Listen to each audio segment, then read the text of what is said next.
Hello dear students, welcome back to the channel. ইয়াৰ আগৰ ভিডিঅ'লৈকে আমি class 10 ৰ গণিতৰ 5.2 আমি কোৱেশ্চন নম্বৰ 9 লৈকে সলভ কৰিলো।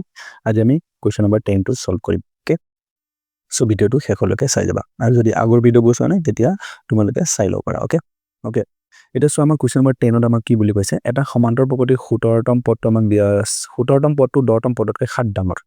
সমান্তৰ প্ৰকৃতিটোৰ সাধাৰণ অন্তৰ নিৰ্ণয় কৰা।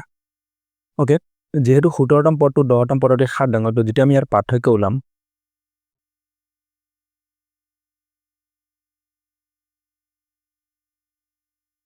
কিমান আমাৰ 7 হ'ব। সাপোজ এটা আমাৰ সংখ্যা আছে 10 আৰু এটা সংখ্যা আছে কিমান 7। তো এই দুটা যদি আমি চাওঁ ডিফাৰেন্সটো, এই 10 টো 7 তকৈ কিমান ডাঙৰ 3 ডাঙৰ। তো যেতিয়া আমি 10 ৰ পৰা 7 বিয়োগ কৰিম তেতিয়া আমি কি পাম 3 পাম।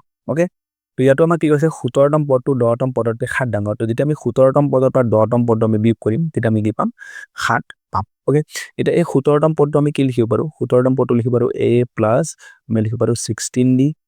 ওকে, এনেকৈ আৰু ইফালে মাইনাস এই 10তম পদটো আমি কি লিখিব পাৰো a প্লাস লিখিব পাৰিম a প্লাস হৈ যাব এটা আমাৰ 9d। ওকে, আৰু সোঁফালে হৈ গ'ল আমাৰ কিমান 7। এতিয়া এটো হ'ব আমাৰ a প্লাস 16d, এটো প্লাসে মাইনাসে মাইনাস a, এটো প্লাসে মাইনাসে মাইনাস 9d আৰু সমান কিমান হ'ব 7। তেনে আমাৰ a দুটা আমাৰ কি হৈ যাব কাটি যাব, প্লাস এটা প্লাস আছে এটা মাইনাস তো 0 হৈ যাব। আৰু এই 16d ৰ পৰা 9d বিয়োগ কৰিলে আমাৰ যাব কিমান 5d, সৰি 7d। আৰু সোঁফালে আমাৰ কিমান আছে 7।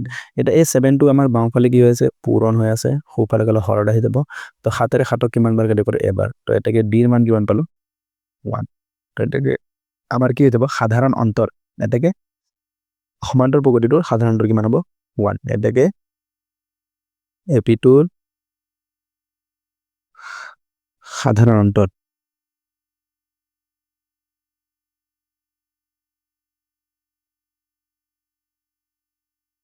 এক হব, কিমান হ'ব 1।